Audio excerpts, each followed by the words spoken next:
आगे वो एक खबर आई थी आई थिंक पंजाब असेंबलीज की है कि अपेरेंटली एक ही घराने के बाप और दो बेटे असेंबली में हाँ, और उसके बाद जब मजीद रिसर्च की गई तो पता चला कि ऐसे कई खानदान हैं। मैं तमाम नहीं मैं तमाम के ज़ायचे लेकर आया हूँ। आपको बताता हूँ जी। सो ये जो पहले वाले हैं ये डीजी खान की फैमिली है। सो ये गोरचानी फैमिली है जिनके अंदर पीपी 92, 93, 94। सो सरदार परवेज इकबाल गोरचानी जो हैं वो जीते, अली इकबाल गोरचानी के बेटे और शेर खान गोरचानी, ये तीनों यहाँ से जीते। एक तो ये हो गया पंजाब असेंबली जी, पंजाब असेंबली। फिर ये मगजी खानदान है। मगजी खानदान के अंदर कौमी असेंबली में 2 भाई और सूबाई असेंबली में 2 भाई। ये 3 दहाइयों से ये चल रहा है, मतलब ये उनका रिकॉर्ड है कि 3 डेकेड से ये ऐसे ही। और इधर नवाबजादा खालिद खान मगजी और दीगर और जो हैं ये जीतते रह रहे। तो ये होगी एक फैमिली। उसके बाद ये हिराज फैमिली है। मक्सी आई थिंक मगजी नहीं, मगजी तो कर दिया मैंने जिक्र। मक्सी चले कोई नहीं, मगजी जो भी मगजी गाँव से। अच्छा, हिराज फैमिली NA 144, ये रजा हयात हिराज, PP 212 अजहर हयात हिराज, PP 206 मेहर अकबर हयात हिराज। ये भी फैमिली जो है ये सारी जो है जीती हैं। उसके अलावा आ जाए जो हमारी फेवरेट फैमिलीज है, शहबाज शरीफ साहब, नवाज शरीफ साहब, मरियम नवाज, हमजा शहबाज और भी हैं, आसिफ अली ज़रदारी, बिलावल भुट्टो ज़रदारी।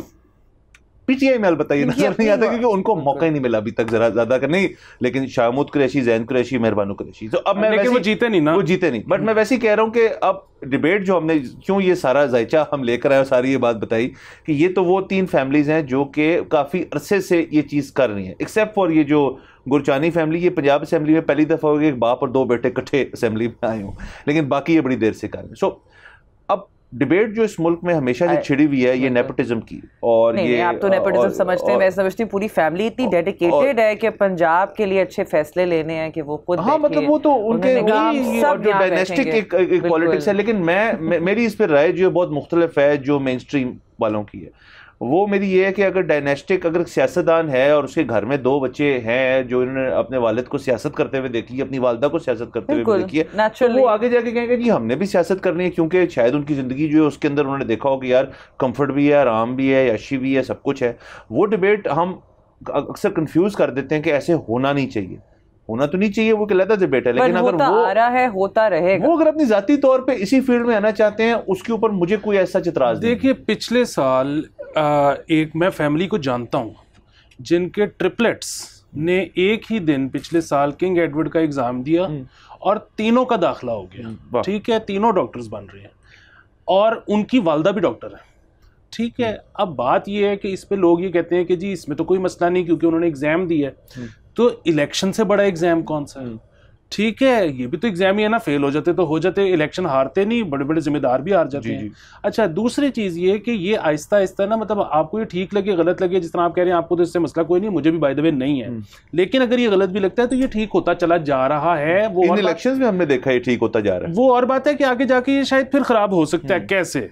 बात यह है कि अमूमन क्या होता था कि बड़ी जिम्मेदार फैमिलीज जो थी उनके बच्चे जिनके पास लैंड होल्डिंग की इतनी है कि मतलब अगर मेरे लैंड के अंदर 4 हल्के आ रहे हैं तो फिर जाहिर है उसमें अगर मेरे ही बाप भाई बहन खड़े हुए हैं तो मैं ही जीतूंगा। प्रॉब्लम ये हो रही है कि वो जमीनें कहाँ से आई थी, किसी को गोरा दे के गया था, किसी को कोई बादशाह दे के गया था, मतलब जाहिर है जमीन आप पैदा तो नहीं कर सकते अपने लिए। ठीक है, और मैं तो इसलिए प्राइवेट जमीन की प्राइवेट होल्डिंग के खिलाफ हूँ। लेकिन हैविंग सेड दिस, पार्टीशन में लोगों को मिल गई ज़मीनें या उससे पहले मिली हुई थी, नवाजी हुई थी। अब जैसे जैसे जनरेशनली आगे चल रहा है ना मामला, लैंड होल्डिंग छोटी होती जा रही है। उसकी वजह यह है कि मेरे पास 7 मुरब्बे थे, मेरे आगे से 4 बच्चे हुए, मैंने उनमें तकसीम किए, वो 3-3 मुरब्बे हो गए, फिर उनके आगे से बच्चे हुए, तकसीम हुए, वो 1-1 मुरब्बा रह गया। ठीक है, अब वो लैंड होल्डिंग छोटी होती चली जा रही है। सो उसकी वजह से आपका असर रसूख कम होता जा रहा है। जाहिर है कई लोग, कई फैमिलीज ऐसी भी होंगी जिनकी लैंड होल्डिंग नहीं छोटी हो रही। ठीक है, इसका मतलब है कि वो साथ में कोई और भी कारोबार करते होंगे, वहां से वो फिर मजीद शायद लैंड खरीदते होंगे। लेकिन हैविंग सेड दिस, ये वाला मसला ख़त्म हो जाता है या रहता है? आगे जाके जो बड़ा इंडस्ट्रियलिस्ट है, ठीक है, वो अपना इन्फ्लुएंस और पैसा इस्तेमाल करके अपने भाई बहन की कैंपेनिंग नहीं कर सकता। हाँ। अच्छा, आगे अब आप ये देखें कि अब तो इंडस्ट्रीज का दौर भी ख़त्म हो रहा है। आपके ख्याल में ये जो निक्कर पहन के जो सिलिकॉन वैली वाले कोडर बॉयज़ फिर रहे हैं, इनके पास अभी जब ज़्यादा पैसे आ जाने हैं तो इन्होंने नहीं कहना कि यार 4 हल्के हमारे भी होने चाहिए। ठीक है, तो आप ये तो अब फिर वही बात है कि हम जमहूरियत के साथ इसलिए हैं क्योंकि अभी तक इससे बेहतर कोई निज़ाम मुतारिफ हुआ नहीं।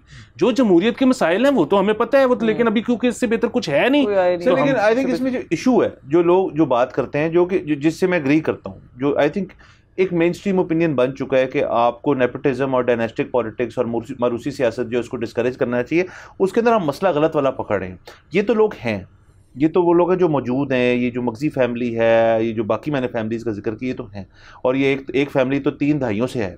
अब अगर तो आप मुझे ये कहें कि इन्हीं के हलके में there are barriers to entry, जैसे कोई भी अगर इंडस्ट्रियल या बिजनेस नुमा निज़ाम हो जिसमें ओलिगोपली हो या मोनोपली हो, तो उसमें सबसे बड़ी वजह होती है बैरियर्स टू एंट्री, कि बाकी जो ताकतवर लोग हैं वो बाकियों को अंदर नहीं आने देते, कि इतनी वो प्राइस अपनी नीचे करने की रखते हैं कि वो बाकी किसी को आई नहीं, कम्पीट ही नहीं कर सकता। अगर तो ये वाली बात है तो उसके मैं खिलाफ इस हद तक हूँ कि यार अगर आपके हल्के में फ़र्ज़ करें आपसे ज़्यादा पॉपुलर एक शख्स हो गया है और वो लड़ना चाहता है और वो लड़ सकता है और वो कॉम्पिटेंट है, वो लड़ सकता है और तो उसके पास और उसको स्पॉन्सर भी मिल गए, और फिर वो कहते हैं नहीं ये तो हमारा है। देखिए हल्का आपकी ज़मीनें हो, वहाँ पे सब कुछ हो, अवाम किसी की नहीं होती। अवाम जो है वो एक इंडिपेंडेंट ख्यालात के लोग होते हैं जो अपने इंडिपेंडेंट वोट डालते हैं, जो हमने देखा है इस दफ़ा तरीके इंसाफ के आज़ाद उम्मीदवार की हैसियत से कि टिकट जब उन्होंने बांटे अपने, उन्होंने ऐसे ऐसे लोगों के बांटे जो है। यूनियन काउंसिल का इलेक्शन भी जीतने की उनके में वो माली अहलियत शायद नहीं थी, लेकिन वैसे शायद उनको जब PTI का बैनर और मानी PTI का नाम अटैच किया तो उनको लोगों ने वोट डाला, उस चीज़ को वोट डाला, लेकिन बंदे को भी देखा उन्होंने।